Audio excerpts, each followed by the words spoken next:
सखी। का ये सखी? जब से तोहार शादी भइल ह तब से तोहार हाँ भाव ना मिलत हो।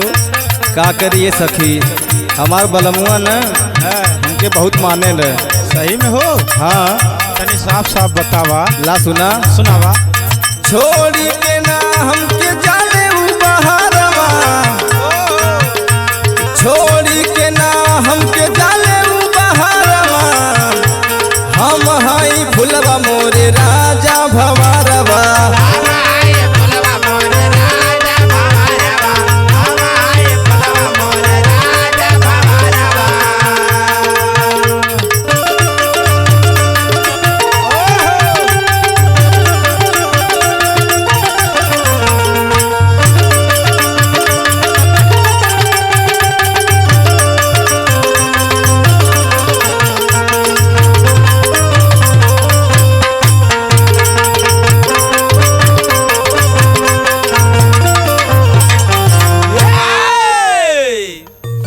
कहो ये सखी। हाँ। इतना नीक तोहार पतिदेव मिल गेल हो।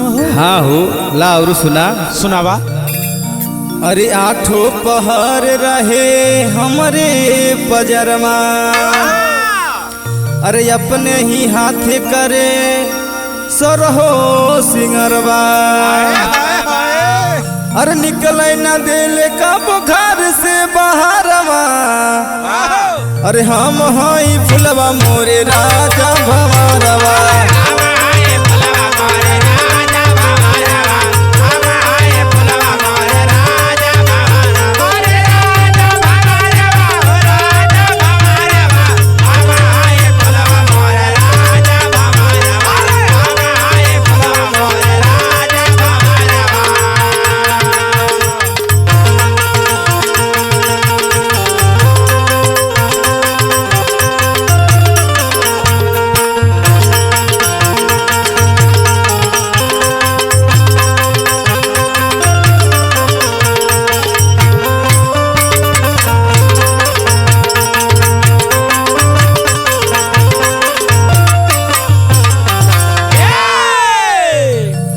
सखी। का हो सखी? अरे और आगे सुनावा हो।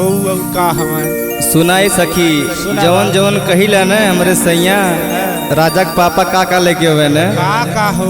ला सुना। सुनावा। अरे जवन जवन मांगी सखी लाई के खिया में, अरे खनौ बनावे में हथवा बटावे, अरे बुझले हमके अपने अखिया के तारवा, अरे हम हई फुलवा मोरे राजा भवारवा।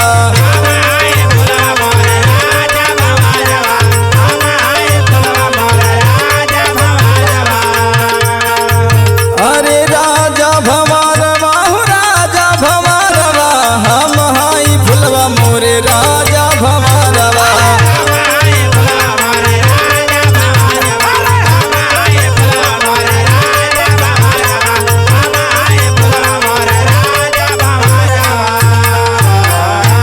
जल्लू नहीं सकी कितना सैया मानन हमके। बड़ी तकदीर तो हर जग जगाल रही जवन ऐसन पति पौलू।